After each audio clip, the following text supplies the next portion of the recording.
All right, so let's bring on our last speaker for this session, Dr. Arnold Kell. He's from the National Research Council of Canada, and he'll be talking to us about molecular inks applied to printed and in-mold electronics. Welcome. Thank you.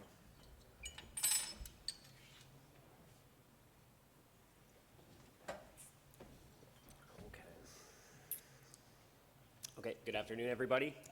It's a pleasure to be here. Thank you for the nice introduction, Arjun. I want to start by introducing the NRC for those of you that are not familiar with it. National Research Council is Canada's largest federal research and development organization. We have over 4,000 employees at research centers across the country. Our mission is knowledge generation, scientific knowledge generation, applying that knowledge to some type of scientific discovery and getting together with partners or clients in order to commercialize that application so that we can grow and sustain Canada's economy.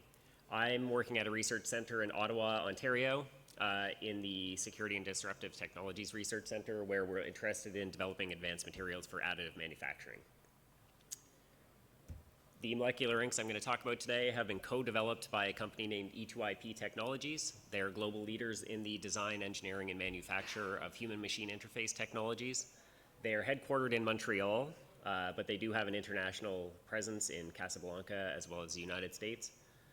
They have over 300 employees. They are certified by the most demanding standards with respect to printed electronics products, and they have a portfolio of more than 15 patents in 12 key technology areas, many of which are shared between and co-owned between NRC and E2IP. So I'm going to talk today about the development of screen printable molecular inks. So of course the comparison that everyone will be making is between the most commonly used screen printable ink, silver flakes, and molecular inks. And essentially the big difference is flake inks, of course, start with some type of solid flake, solid metal flake formulated into the ink, and particle-free molecular inks start with silver salts. So of course you have to carry out some type of chemistry, or you have to use some type of trigger to convert those salts into nanoparticles.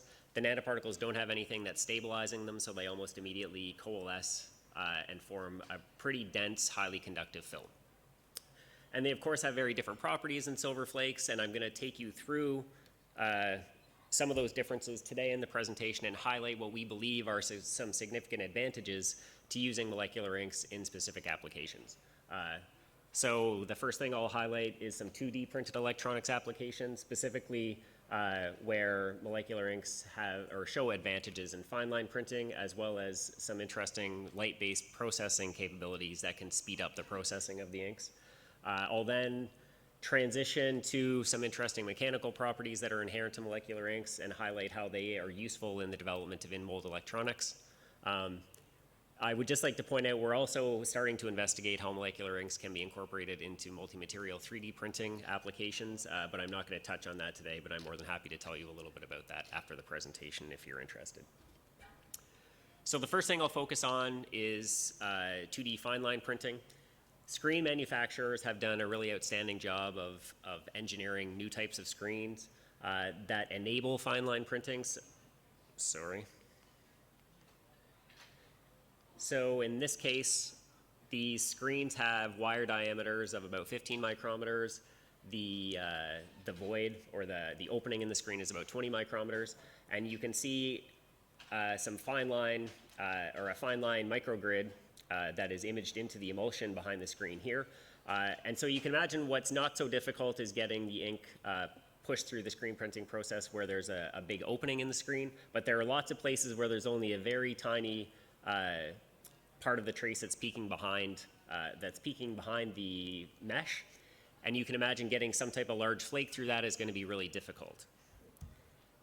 The particle-free nature of molecular inks are really valuable in this regard because you can screen print it readily through any type of opening, and if you can screen print the carrier through the opening, you can of course screen print the screen print the silver salt through that opening. And so at E2IP Technologies, my colleague Julie Farino has been able to demonstrate screen printed